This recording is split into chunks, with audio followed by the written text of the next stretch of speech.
네, 오늘도 하나님께 예배드리며 주님 앞에 주님 전에 나온 우리 사랑하는 성도님들 심령마다 주님의 은혜가 평강이 넘치시기를 축복합니다.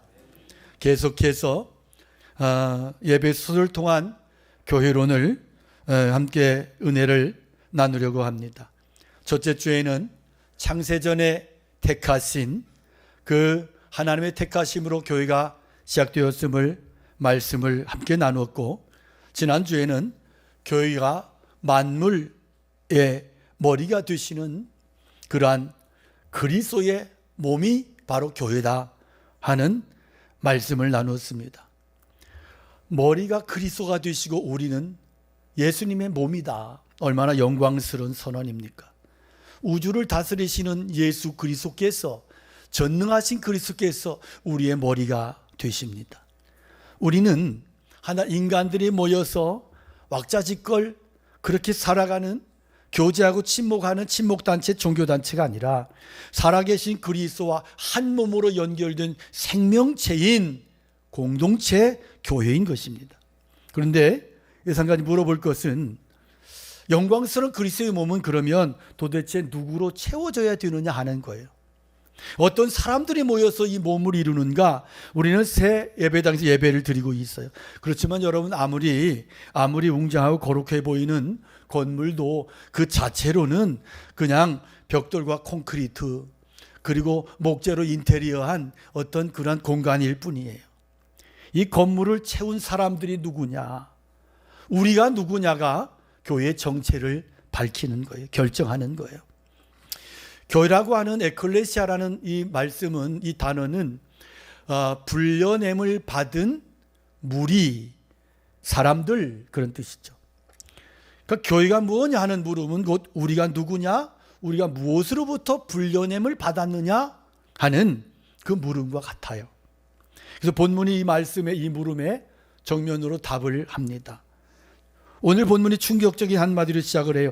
허물과 죄로 죽었던 너희다 그랬어요. 교회는 어떤 의인들이나 어떤 근사한 사람들이 모여서 어떤 동호회처럼 이런 모임이 아니고, 교회가 뭐냐? 그 시작이 뭐냐? 시체들이다 그렇게 이야기해요. 죽은 자들이다. 그래서 교회는 이 죽은 자들, 시체가 다시 살아난 그러한 곳이 바로 교회다. 이 사실을 우리가 놓치면 교회를 굉장히 오해할 수 있어요. 이 본문은 에베소서 10장과도 같아요. 한 사람이 죽음에서 생명으로, 진노의 자식에서 하늘에 앉힌 자로, 그리고 시체에서 하나님의 걸작품으로 옮겨지는 이 놀라운 전 과정이 짧은 본문 안에 다 들어있어요.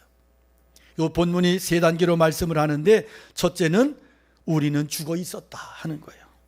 우리는 죽어 있었다. 그러니까 오늘 본문이 우리의 과거를 한 단어로 요약하는데, 우리의 과거는 뭐다? 시체래요. 시체. 이 헬라어 네크로스라고 하는 단어는 시체를 말해요. 이게 성경이 진단하는 인간의 실상, 실존이에요. 너는 누구냐? 시체래요. 이게 무슨 얘기냐? 여러분, 병든 자와 시체는 달라요. 병든 자는 살아날 수 있는, 자기가 반응할 수 있어요. 시체는 아무 반응도 할 수 없어요. 죄 아래에 있는 인간은 시체다. 이렇게 성경이 선언해요. 하나님 앞에서 인간은 조금 약한 존재가 아니라 영적으로 완전히 죽어버린 시체라는 거예요. 그래서 여러분, 종교와 도덕으로는 이 문제가 풀리지 않습니다. 여러분, 시체에게 아무리 좋은 옷을 입혀도 시체예요. 아무리 화장을 아름답게 해도 시체예요. 무슨 얘기냐? 인간이 도덕적이 되고 종교적으로 뭔가를 하고 이런 것들은 결국은 시체의 뭔가를 꾸미는 행위와 같다. 근데 오늘 본문이 죽음의 내용을, 시체의 내용을 더 구체적으로 설명하는데, 첫째는 세상이래요. 세상. 이 세상 풍조를 따르고 그랬어요. 2절에. 세상이 흘러가는 대로, 시대의 물결이 그냥 미는 대로 그렇게 사는 거예요. 뭐가 옳은지 모르고 남들이 가니까 가고 세상이 성공이라면 성공인 줄 알고 세상이 행복이라면 행복인 줄 알고 그렇게 살아가는 존재. 두 번째는 마귀. 공중의 권세 잡은 자를 따랐다 그랬어요. 보이지 않는 어둠의 권세가 나를 지배하고 우리의 삶을 매우 조종하고 있고 그 조종에 따라서 그렇게 살아가는 거예요. 매여 있지만 매인 줄 모르고 사는 거예요. 세 번째는 육신이에요. 3절에 우리 육체의 욕심을 따라 지내며 육체와 마음에 원하는 것을 하며 살았던 존재. 내 안에 욕망이 주인 노릇을 해서 내 욕망이 끄는 대로 살아가는 거예요. 욕심이 끄는 대로 양심도 욕심 앞에 무릎을 꿇고 그렇게 비참하게 치사하게 더럽게 사는. 그래서 오늘 본문이 하나님 없는 인생, 세상과 마귀와 육신 이 세 가지에 매여 살던 인생의 결론을 못 박는데 본질상 진노의 자식이었다. 그렇게 말씀해요. 본질상 진노의 자식. 어쩌다 한번 실수한 게 아니에요. 본성 자체가 태어날 때부터 이미 진노 아래 있었다. 우리가 진노의 자식인 것은 나쁜 짓을 많이 해서가 아니에요. 그런 짓을 낳는 본성을 가지고 이미 부패한 타락의 본성 DNA를 소유하고 그렇게 본성적으로 부패한 본성을 가지고 태어났기 때문에 이것이 하나님 없는 인간의 가장 정직한 실존 자화상이에요. 그리고 3절에 그 대상을 말하는데 우리도 다 그랬어요. 우리도 다. 예외가 없어요. 교양이 있든 없든 점잖든 종교심이 많든 지성인이든 한 사람도 빠짐없이 시체였다. 여러분 우리가 정직해야 돼요. 우리 신앙의 정직함을 가져야 돼요. 가장 무서운 죽음은 교회 안에 앉아서 내가 살았다고 착각하는 죽음이다. 내가 신앙생활 해요. 직분도 받았어요. 겉모양은 분명히 살아있는 것 같아. 그런데 가슴에 손을 얹고 내 안에 정말로 예수님의 생명이 있는가? 내 안에 예수님의 생명이 숨쉬고 있는가? 다른 이야기예요. 내 안에 정말로 그리스도의 생명이 살아 역사하고 숨쉬느냐? 아니면 그냥 종교 행위만 하고 있는 사람인가? 예배는 드리지만 하나님과의 교제는 끊어져 버려서 종교 행위는 적당히 해요. 사람들 만나면 좋아요. 그렇지만 예수님과 관계가 끊어져 버린 채로 그렇게 화석화되어 버린 죽어버린 신앙은 아닌가 하는 거예요. 한국교회가 병든 자리가 여기에요. 죽어있지만 살아있는 줄 알고 생명은 없고 종교만 남아있고 이름은 그리스도인데 여전히 세상 정욕과 욕심과 풍조를 따라가는 거예요. 욕심의 탐욕에 찌들어가지고 이게 죽음이에요. 차라리 내가 죽은 줄 아는 사람은 살려달라고 부르짖기라도 해요. 그러나 죽은 줄 모르는 자는 결코 의사를 부르지 않죠. 병을 모르는 환자가 가장 위험한 거예요. 여러분 우리가 이 거울 앞에 섭시다. 오늘 말씀의 거울 앞에 허물과 죄로 죽었던 너희. 이게 남의 이야기입니까? 아니에요. 내 이야기, 우리의 이야기. 이 진단을 우리가 정직하게 받아들이는 그 자리에서만 이어지고 연결되는 말씀이 바로 복음이 되는 거예요. 그래서 2절에 보니까 두 번째는 그러나 하나님이 우리를 살려주셨다. 이 말씀이 놀라워요. 3절에서 끝나면 우리는 끝이야. 비참의 저주야. 저주로 끝나, 무덤에서 끝나, 죽음에서 시체로 끝나야 마땅한데 그런데 이 4절이 시작되는 순간에 성경 전체에 엄청난 반전이 일어나요. 뭐예요? 그러나 하나님이에요. 그러나 하나님이. 그러나 하나님이 이전은 시체야. 그러나 하나님이 이후는 생명이야. 여러분 어떤 분이 그래서 이 두 단어 그러나 하나님이 여기에 복음 전체가 들어있대요. 우리의 모든 이야기가 죽음으로 끝나려는 순간 하나님이 끼어드신 거야. 잠깐 그 사이를 하나님이 끼어들었어. 우리가 죽어 있을 때, 저주와 진노의 자식이었을 때, 손가락 하나 까딱할 수 없을 때 하나님이 친히 행동하셨는데 내가 살려달라고 손을 내민 게 아니에요. 시체가 어떻게 손을 내밀어요? 시체는 시체인데 하나님이 반응할 수 없는 시체에 손을 대셨어요. 이게 구원이에요. 그 구원은 처음부터 끝까지 하나님이 하시고 하나님이 이루신 사건인 거예요. 그래서 주님이 나사로 살리신 장면을 생각하면 생각해 봐요. 나사로가 죽은 지 나흘이 돼서 시체의 냄새가 다 썩었어. 그래서 주님이 무덤 앞에서 외쳐요. 나사로야 나오라 외치셨어요. 죽은 자에게 나오라고 명령했어요. 그랬더니 그러면 자, 죽은 자가 들을 수 있어요, 없어요? 못 들어요. 죽은 자가 죽었는데 어떻게 들어요? 이게 무슨 얘기냐? 주님의 그 말씀이, 그 한마디가 명령과 동시에 명령에 순종할 수 있는 생명까지 주셨다 하는 거예요. 그래, 부르심이 곧 살리심이다.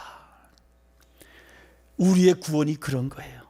여러분, 내가 들을 수 있어서 들은 게 아니에요. 죽은 우리를 부르신 그 말씀이 우리를 살려내셔서 듣게 하셨고 예수 믿고 구원 얻는 역사를 하나님이 이루신 것이 바로 믿음의 역사인 거예요. 근데 뭐가 하나님을 움직였느냐? 우리의 잘남이? 우리의 가능성이? 아니에요. 본문이 분명히 뭐라 그래요? 긍휼이 풍성하신 하나님이 우리를 사랑하신 그 큰 사랑을 인하여 그랬어요. 긍휼이 풍성하신 그 풍성하신 하나님의 긍휼과 사랑이 우리를 살려냈다고요. 우리에게 사랑할 만한 뭔가 있어서가 아니에요. 사랑할 가치가 하나도 없는데 하나님의 그 퍼펙트한 하나님의 사랑이 오직 그 사랑이 우리를 살려내셨다고요. 이것이 여러분 은혜예요. 은혜, 그레이스. 받을 자격이 없는 자에게 주어지면 보상이지만 받을 자격이 없는 그 사람에게 주어지는 것을 우리가 은혜라 그래요. 그리고 행하신 하나님의 일, 그 하나님이 행하신 일을 보면 세 개의 동사가 잇따라 나오는데 세 동사가 모두 함께라는 단어와 붙어 있어요. 첫째는 그리스도와 함께 살리셨고 그랬어요.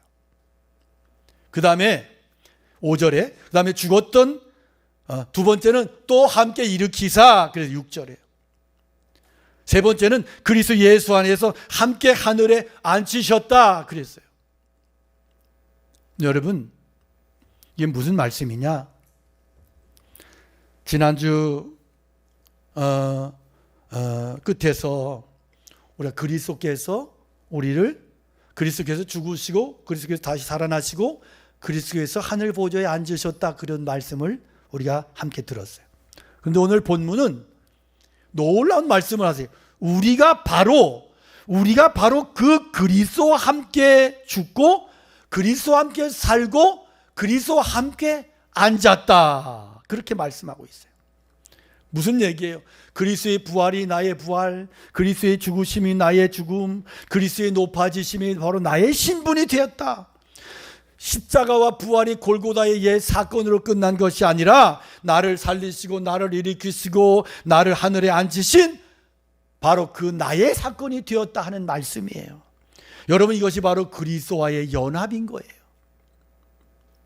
특히 오늘의 하늘에 앉으시니 그랬어요. 앉았다고 하는 것은 일이 끝났다는 뜻이에요. 우리의 구원이 아직 진행 중인 불안한 상태가 아니라 그리스도 안에서 이미 확정되고 완성된 자리라는 거예요. 우리는 여전히 이 땅의 싸움 가운데 살지만 우리의 신분은 이미 하늘에 자리를 잡았습니다. 그래서 우리는 죄와 싸우되 무덤에서 싸우는 게 아니라 보좌에서 싸우는 거예요. 이미 이긴 자리에서 싸우는 것입니다. 그래서 그리스도인은 하늘에 앉아서, 따라합시다. 하늘에 앉아서 이 땅을 살아가는 사람들, 할렐루야, 이게 그리스도인이에요. 그래서 그리스도인은 낙심하지 않아요. 쓰러져도 절망하지 않아요. 왜? 우리는 하늘의 기세로 이 땅을 살아가는 존재들이니까. 세상에 감당할 수 없는 사람들이라고 성경이 선언하는 거예요. 그래서 여기서 본문의 가장 놀라운 역설을 봐요. 3절에 우리는 진노의 자식이었어요. 6절에 보니까 하늘에 앉은 자가 된 거예요. 진노의 자식이 하늘에 앉은 자가 됐다. 이보다 여러분 더 큰 신분의 반전이 어디 있어요? 사형수가 사면받는 정도가 아니에요. 시궁창에 버려졌던 시체가 왕의 보좌에 함께 앉은 거예요. 내 공로는 끼어들 틈이 없어요. 처음부터 끝까지 은혜였어요. 그러면 왜 하나님이 이렇게 하셨느냐? 7절에 그 이유가 나오는데 그 은혜의 지극히 풍성함을 오는 여러 세대에 나타내려 하심이라 그랬어요. 여러분, 하나님이 우리를 통해서 뭔가를 보이고 싶어 하셨어요. 무엇을? 뭘 보이고 싶으세요? 당신의 은혜가 얼마나 지극하고 풍성한가 하는 것을 우리를 통해서 영원토록 오는 세대까지 계속해서 나타나고 싶으시다는 거예요. 여러분, 이 말씀을 꼭 붙잡으시기 바랍니다. 우리는 하나님이 영원토록 자랑하실 은혜의 작품들이다 하는 거예요. 장차 천사들이 우리를 보며 감탄할 거예요. 찬송가에 그런 가사 있잖아요. 천사도 흠모하겠네. 그 찬송 있잖아요. 천사가 왜 우리를 흠모하고, 천사 같은 거룩한 존재가 어떻게 우리를 부러워할까? 천사가 그러는 거, 야, 저것들 봐라. 저것들 옛날에 썩은 시체들이었어, 시체들. 그런데 하나님의 은혜가 저것들을 살려주시더니, 저것들을 보좌에 같이 앉히셨네. 부러워 죽겠다. 천사의 고백이야. 이게 뭐냐 하면, 이 땅에서도 하나님이 우리를, 하나님의 은혜를, 하나님의 구원을 그렇게 나타내고 증거할 수 있는 하나님의 작품들로 우리를 그렇게 부르시고 세우셨다는 말씀이에요. 이것이 여러분 교회의 영광인 줄로 믿습니다. 교회가 성도들로, 이런 성도들로 가득할 때 이 공동체를 통하여 하나님의 영광스러움이 드러나게 되는 것 줄로 믿습니다. 그래서 교회는 잘난 사람들의 자랑이 아니고, 이곳에서 막 잘난 사람들이 자랑 이런 곳이 아니라, 교회는요 어떤 공동체냐, 어떤 존재냐, 못난 자를 살리신 하나님의 자랑거리가 교회인 거예요.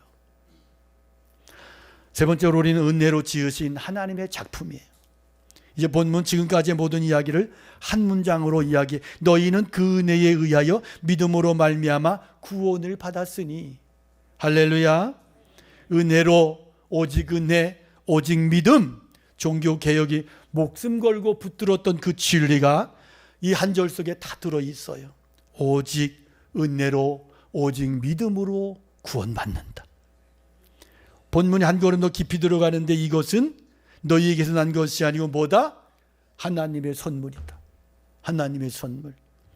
여기서 이것은, 이것이라는 말은 헬라어 문법으로 보면 단지 그냥 믿음만을 가리키는 게 아니고요, 은혜로 구원받은 그 전체 모든 사건을 통틀어서 이야기하는 단어예요. 다시 말해서 우리를 구원한 은혜도 선물이고, 이 은혜를 붙든 믿음조차도 선물이다. 우리는 흔히 어떻게 생각하냐 하면, 구원은 하나님이 주시지만 믿는 것만은 내가 한다고 생각을 해요. 근데 오늘 본문은 그것도 너의 자랑거리가 될 수 없대요. 다 은혜야. 퍼펙트 은혜야. 무슨 얘기냐 하면, 하나님이 너 예수 믿어? 아멘. 저 예수님 믿습니다. 제가 결심했습니다. 웃기지 마라. 그 결심도 내가 준 거야. 내 안에 있는 믿음, 예수 믿게 한 역사, 네가 예수님을 받아들이고 네가 예수를 주로 믿고 네가 구원을 그렇게 고백하고, 이 모든 것들도 내가 한 거야. 내 은혜가 너에게 임한 거야. 그래서 너는 자랑할 게 아무것도 없어. 여러분, 이 말씀을 믿음으로 받아들이시기를 축복합니다. 그렇잖아요. 시체가 어떻게 믿어요? 시체가 어떻게 반응을 해요? 죽은 자가 죽었는데, 완전히 죽었는데 손을 뻗쳐요? 기겁을 할 거야. 그런 일이 어떻게 일어나요? 믿음조차도 살리신 하나님이 주신 선물이야. 그래서 내가 자랑할 게 없는 거야. 왜 하나님이 그렇게 하셨냐? 굳이 왜 그렇게 했느냐? 9절에 보니까 행위에서 난 것이 아니니 이는 누구든지에 다 들어가. 여기에 목사도 들어가고 장로도 들어가고 다 들어가. 자랑하지 못하게 하려 함이래. 만일 구원의 내 행위가 단 1%라도 끼었다면 우리는 천국에 가서 그 1% 가지고 겁나 자랑질하고 싶을 걸 아마. 내가 그래도 이만큼은 했어 어쩌고. 얼마나 여러분 자기 공로를 자랑하고 싶어서 입이 근질근질해서 잠을 못 자. 그 교회 와도 그저 자기 자랑하려고. 그 버릇 좀 끊으세요. 그것 때문에 여러분 주변에 친구가 없는 거야. 그저 입만 열면 새끼 자랑하고 자식 자랑하려고 입만 벌름벌름하고.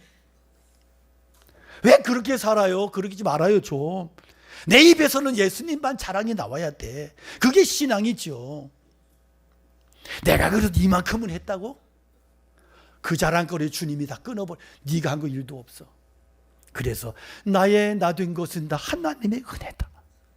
그래서 천국에 가서 들릴 노래도 오직 주님 죽임당하시고 부활하신 어린 양만이 홀로 영광 받으시옵소서, 홀로 찬양을 받으시옵소서. 이것이 천국의 노래예요. 구원받은 자가 영원토록 자랑할 분은 오직 한 분, 죽었던 우리를 살리신 하나님밖에 없어요. 여러분, 한국교회가 이 말씀을 정말 가슴 아프게 들어야 돼. 우리는 입으로는 은혜를 얼마나 잘 얘기하는지 몰라. 입만 살았어 하죠. 그래서 뭐 그냥 넘어져도 조금 허리움 삐끗해도 주여는 잘해. 아이고 주여, 아이고 주여. 그건 부흥사들이 잘 가르쳐 놨어. 그런데 문제는 입만 살아서 문제예요. 입으로는 은혜 그러는데 꼭 자기 행위를 들이대요. 자기 행위를. 그래서 신앙생활 하면서도 은근히 자기 자랑하려고 아주 근질근질거려. 신앙생활은 일종의 거래로 생각하는 사람들이 있어요. 그건 복음이 아니에요. 죽은 자가 제 힘으로 일어서 보려는 헛된 몸부림일 뿐이에요. 구원은 처음부터 끝까지 선물이에요. 그리고 선물 받은 자는 삶 속에서 자랑할 게 아무것도 없는 거야. 자랑할 게. 여러분, 목회도 목사도 마찬가지예요. 어떤 분은 그래요. 내가 이렇게 교회를 키웠는데 아이고 은혜가 1도 없어. 뭘 지가 키워요. 하나님께서 은혜 베푸셔서 그 은혜로 우리가 여기에 있는 거고, 제가 앞에 이렇게 서서 여러분 앞에 부족한 이 죄인이, 부족한 목사가 말씀을 전하는 것도 다 은혜인 거야. 하나님의 은혜 없으면 제가 어떻게 여기까지 달려왔고, 하나님의 은혜 없이 어떻게 목사가 되고, 하나님의 은혜 없이 어떻게 여기까지 왔겠어요. 그래서 제가 아까도 예배 드리다가 말씀을 묵상하고 하면서 제가 정말로 너무 감격했어요. 그렇구나. 은혜밖에 없네. 여기에 은혜 위에 다른 게 있네. 이게 되면 그 인생 망가지는 거예요. 은혜로 살았다면 끝까지 은혜로 갈 거예요. 할렐루야. 그러면 우리의 행위는 뭐냐? 우리의 행위는 아무 의미가 없는 거냐? 오늘 성경에 보니까 10절에 보니까 아름다운 역설을 펼치는데, 우리는 그가 만드신 바라 그리스도 예수 안에서 선한 일을 위하여 지으심을 받은 자다 그랬어요. 여러분, 우리가 행위로 구원받은 거 아니야. 전적인 은혜인데, 그런데 선한 행위를 위해서 지음을 받았다. 이렇게 구원이 연결이 되는 거예요. 같은 행위라는 말 한 절 사이에 정반대의 자리에 두 개가 놓여요. 그러니까 뭐냐면 행위는 구원의 뿌리가 아니라 구원의 열매다. 열매다. 구원받기 위해서 선을 행하는 게 아니라 구원받았기 때문에 선을 행하는 것이다. 살아난 자에게서 생명의 열매가 맺히는 거 너무 지당하신 말씀이라는 거예요. 여러분, 사과나무에 사과가 맺어서 사과나무 되는 게 아니에요. 사과나무이기 때문에 사과가 맺히는 거예요. 마찬가지로 우리가 선을 행해서 선의 결과로 구원받는 게 아니에요. 이게 이방 종교가 공통적으로 이야기하는 거예요. 선을 행해야 구원받는 게 아니에요. 그게 아니고 구원을 하나님께로 전적인 구원을 받았기 때문에 그 구원받은 자에게는 당연히 선이 나오는 거예요.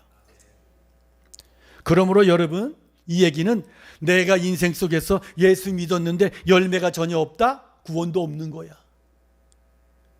그렇게 한번 의심을 해봐야 돼. 정말 살아있는 신앙인지. 왜?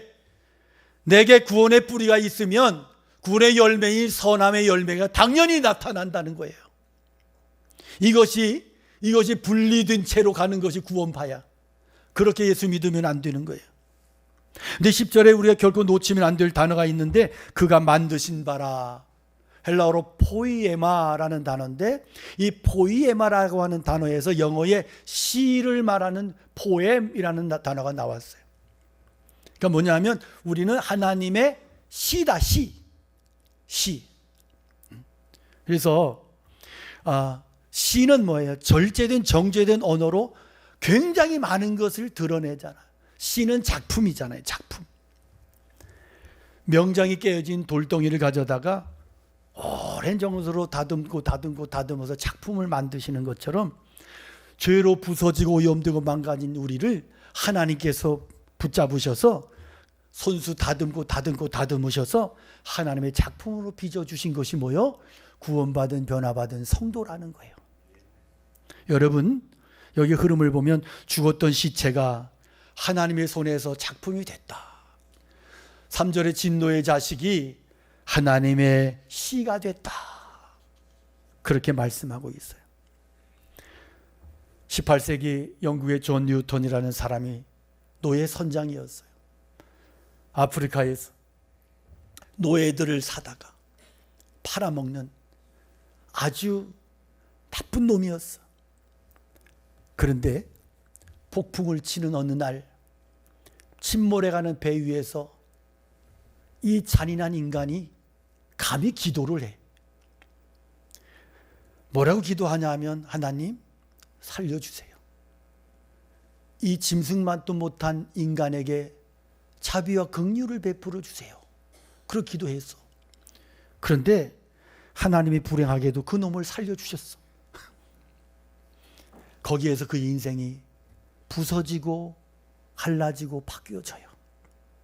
그래서 그가 거기서 깊이 회개하고 그리고 그 인간이 목사가 됐어요. 그가 찬송을 지었어요. 세계에서 가장 많이 불려지는 어메이징 그레이스, 나 같은 죄인 살리신 주은의 놀라와 그분의 곡이야. 진노의 자식이 하나님의 시가 됐어요. 더 놀라운 것은 그가 죽기 전에 자기 손으로 직접 써둔 묘비명이야. 그가 이렇게 써달라고 부탁을 했어요. 존 뉴턴, 한때 불신자여 방탕하였으며 아프리카에서 노예들의 종이었던 자가 우리 예수 그리스도의 풍성하신 자비로 보존되고 회복되고 용서받아 그가 그토록 무너뜨리려 애썼던 그 믿음을 전파하도록 세움을 받았다. 자기 인생 전체가 한편의 시가 된 거예요. 죽었던 시체가 하나님의 작품으로 어떻게 빚어졌는지 그것을 묘비에 새겨둔 거예요. 어떤 개그우먼이 그러더라고요. 자기는 죽으면 묘비에다가 웃기고 자빠졌네 이렇게 쓸 거래요. 너무 천박하잖아요. 물론 뭐 개그맨이고 개그우먼이고 뭐 웃기다가 죽었어. 그래서 웃기고 자빠졌네 써도 의미가 있겠다 싶은데 너무 천박한 것 같아. 여러분, 여러분의 묘비에 어떤 글을 쓰고 싶으세요? 우리를 통해서 하나님이 지극히 은혜의 풍성함을 만대에 드러나길 원하신대요.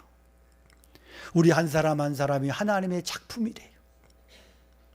작품이 모여서 이렇게 함께 모인 공동체가 뭐요? 교회인 거예요. 교회. 변화된 작품. 작품의 표정을 한번 지어보세요. 이것도 작품이긴 한데 좀 그래요, 여러분. 죽었던 내가 은혜로 살아난 하나님의 작품이 됐다. 이게 교회예요. 여러분, 시체였지만 그러나 하나님이 개입하셔서 은혜의 작품이 됐어. 오늘 우리가 새 예배당에서 은혜롭게 예배를 드리는데 자랑할 것은 건물이 아니고요. 우리 자랑할 것은 죽었던 우리를 하나님이 살려서 손수 빚어 주셨다고 하는 이 은혜밖에는 없어요. 오늘 여러분, 건물은 지나면 낡아져. 그러나 하나님이 빚으신 작품은 영원토록 존 뉴턴의 묘비명처럼 그 은혜를 대대로 증언할 거예요. 오늘 나는 어디에 있는가? 물어보시기 바랍니다. 아직도 죽음 가운데 머물러 있는가? 입술은 살아있지만 그러나 여전히 가슴은 무덤에 누워있지 않은가?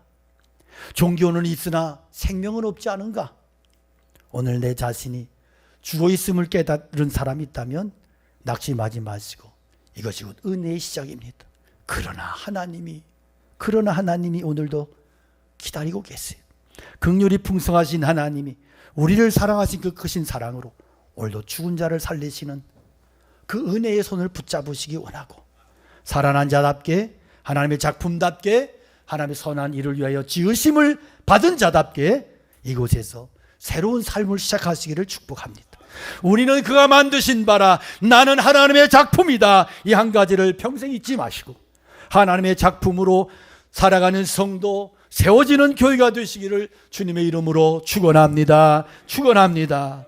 우리 말씀 기억하며 찬양 올려드리겠습니다.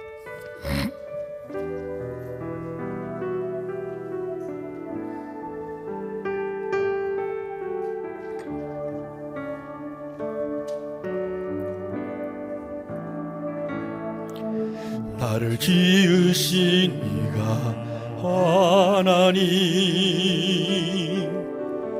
나를 부르신 이가 하나님, 나를 보내신 이도 하나님, 나의 나 된 것은 다 하나님 은혜라. 달려간 길 가도록 나의 마지막 호흡 다하도록 나로 그 십자가 품게 하시니 나의 나 된 것은 다 하나님 은혜라. 아멘. 한량 없는 은혜, 없는 은혜, 아플 길 없는 은혜, 내 삶을 애워싸는 하나님의 은혜. 나 주저함 없이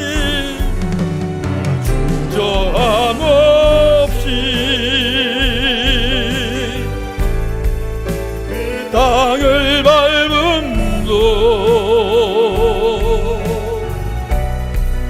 나를 붙드시는 하나님의 한량없는 은혜, 한량없는 우리 손을 들어 고백합니다. 믿음으로 고백합니다. 그 길 없는 은혜, 삶을 애워싸는 하나님의 은혜. 나 주저함 없이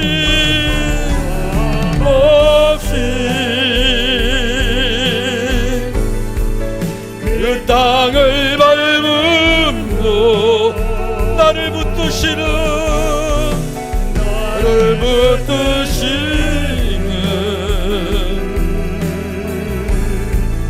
하나님의 은혜, 나를 붙드시는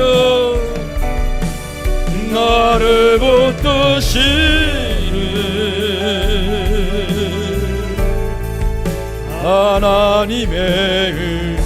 오늘 말씀을 기억하며 우리 함께 기도합니다. 주님의 은혜를 구합니다. 연약한 저희를 사랑하시는 죽어있던 우리 시체인 우리를 생명 불어넣어 주셔서 믿음 주셔서 살려주시고 이제는 하나님의 구원의 은혜 가운데 저희를 불러주셔서 하나님의 백성 삼아주시고 이미 하늘에 앉혀주셔서 구원의 은혜를 누리며 고백하며 살게 하신 아버지 하나님, 이제는 하나님의 작품으로 세상을 살기를 원합니다. 이제는 하나님의 은혜 안에 머물기를 원합니다. 하나님의 성령의 은혜 안에 거하게 하여 주옵소서. 믿음을 고백하며 살게 하소서. 구원의 은혜를 고백하며 살아가는 하나님의 거룩한 존재들로 저희를 세워주시고 하나님 붙들어 주시고 축복하여 주시옵소서. 긍휼이 풍성하신 하나님 아버지, 허물과 죄로 죽었던 우리를 그리스도와 함께 살려주시니 감사합니다. 사랑받을 자격이 하나도 없었지만 하나님 아버지의 그 크신 사랑과 은혜가 우리를 살려주셨습니다. 진노의 자식이었는데 우리를 살리셔서 하늘에 앉히시고 친히 하나님의 작품으로 존귀하게 빚어주셨습니다. 하나님, 이 은혜를 평생 잊지 않게 하시고 이 은혜를 간직하고 살게 하여 주시옵소서. 이 은혜가 내 모든 것들을, 상황을, 모든 환경을, 죄악을 이기게 하여 주시옵소서. 아직도 죽음 속에 주저앉아 있는 영혼이 있다면 이 시간 그러나 하나님의 은혜로 일으켜 세워주시고 살려주시옵소서. 하늘의 능력과 영광으로 채워주시옵소서. 살아난 우리가 선한 일을 위하여 지음받은 자답게 아버지의 은혜를 만대에 나타내는 존귀한 작품으로 살아가게 하여 주시옵소서. 이제는 허물과 죄로 죽었던 우리를 살리시고 손수 빚어 당신의 작품 삼으신 우리 주 예수 그리스도의 한량없는 은혜와 진노의 자녀였던 우리를 그 큰 사랑으로 불러내셔서 하늘에 함께 앉게 하신 하나님 아버지의 풍성하신 사랑과 살아난 우리를 선한 일을 위하여 친히 인도하시며 만대의 그 은혜를 증언하게 하시는 성령의 충만하신 교통하심, 이곳에 하나님의 구원받은 작품으로 세워진 사랑하는 광복교회 성도들 머리머리 위에, 작품된 교회 공동체 위에, 이 나라 이 민족 세계 열방 가운데 영원토록 함께 계시옵기를 간절히 축원하옵나이다. 아멘.